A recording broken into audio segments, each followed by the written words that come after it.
Morning, everyone. I will just share the foodons that TTT brought back from Bacolod, and the most important, we'll start with Bailon. I always call it Bailon, pero it's already crispy paita because the owner, original owner, is already in America, married to a farm Jewess. So, ang nagpapalakad na ngayon is the brother, and they renamed it to Paita, Crispy Paita Incorporated something.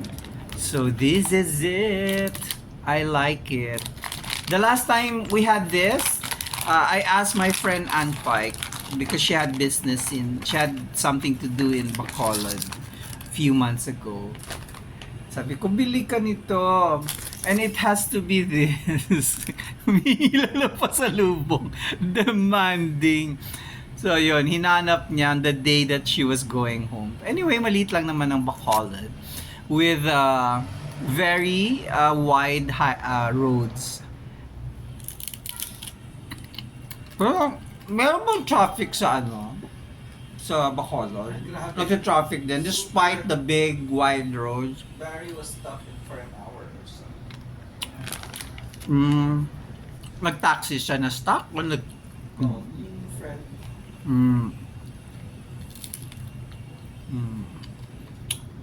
This is not your usual piyaya na makapal.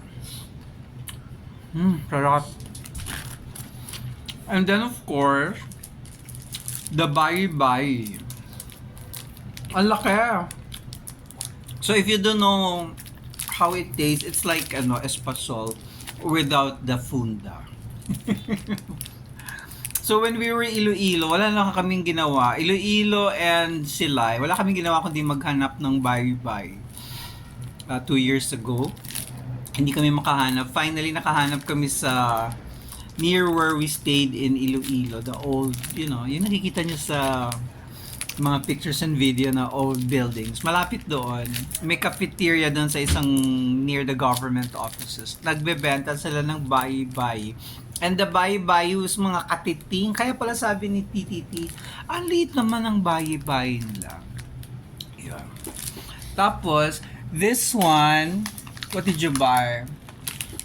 The parang sambag bread.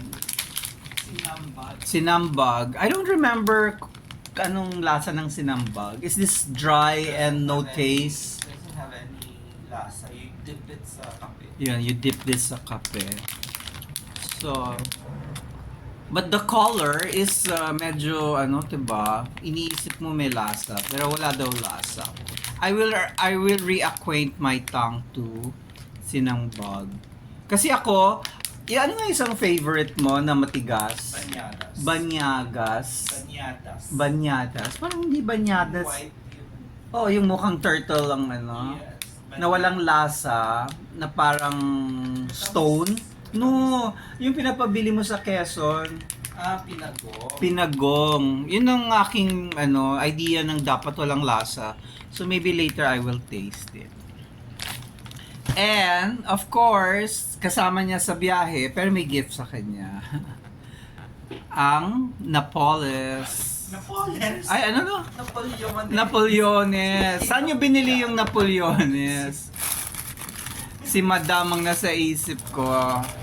Yeah, dami yan. What's Tia Dame? She's an icon in Ilonggo cuisine. Okay. Is it a restaurant? Is it like Silvana's of Nogbaguete? Did you actually go? Did you join her when she bought this? No. Here's Napoles. Napoleones. Napoleones. Harap.